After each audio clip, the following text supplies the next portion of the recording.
The Adventures of Pinocchio by Carlo Lorenzini. Writing is Carlo Collodi. Chapter 10.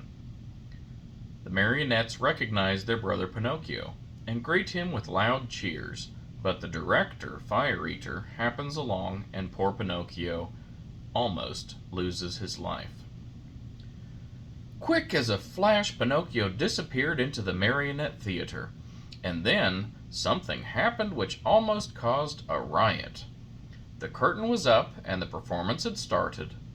Harlequin and Pulcinella were reciting on the stage, and as usual they were threatening each other with sticks and blows. The theater was full of people enjoying the spectacle and laughing till they cried at the antics of the two marionettes. The play continued on for a few minutes, and then, suddenly, without any warning, Harlequin stopped talking. Turning toward the audience, he pointed to the rear of the orchestra, yelling wildly at the same time, "Look, look! Am I asleep or awake? Do I really see Pinocchio there?" Yes, yes, it is Pinocchio!" screamed Pulcinella. It is!" shrieked Signora Rosaura, peeking in from the side of the stage. "It is Pinocchio! It is Pinocchio!" yelled all of the marionettes pouring out of the wings. "It is Pinocchio! It is our brother Pinocchio! Hurrah for Pinocchio!" "Pinocchio, come up to me!"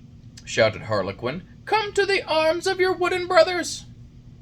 At such a loving invitation, Pinocchio, with one leap from the back of the orchestra, found himself in the front rows.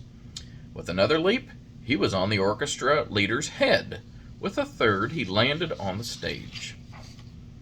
It is impossible to describe the shrieks of joy, the warm embraces, the knocks, and the friendly greetings with which the strange company of dramatic actors and actresses received Pinocchio. It was a heart-rending spectacle, but the audience, seeing that the play had stopped, became angry and began to yell, "The play! The play! We want the play!" The yelling was of no use, for the marionettes, instead of going on with their act, made twice as much racket as before, and lifting up Pinocchio on their shoulders, carried him around the stage in triumph. At that very moment, the director came out of his room. He had such a fearful appearance that one look at him would fill you with horror. His beard was as black as pitch, and so long that it reached from his chin down to his feet. His mouth was as wide as an oven, his teeth like yellow fangs, and his eyes two glowing red coals. In his huge hairy hands a long whip, made of green snakes and black cats' tails twisted together, swished through the air in a dangerous way. At the unexpected apparition, no one dared even to breathe. One could almost hear a fly go by. Those poor marionettes, one and all, trembled like leaves in a storm. "Why have you brought such excitement into my theater?" the huge fellow asked Pinocchio with the voice of an ogre suffering with a cold. "Believe me, your honor, the fault was not mine." "Enough! Be quiet, I'll take care of you later."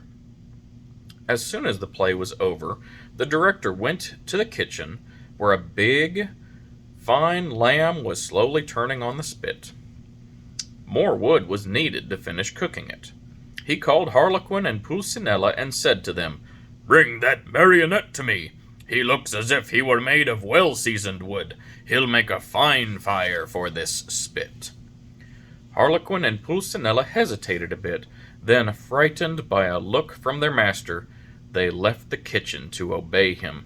A few minutes later, they returned, carrying poor Pinocchio, who was wriggling and squirming like an eel and crying pitifully, "Father, save me! I don't want to die! I don't want to die!"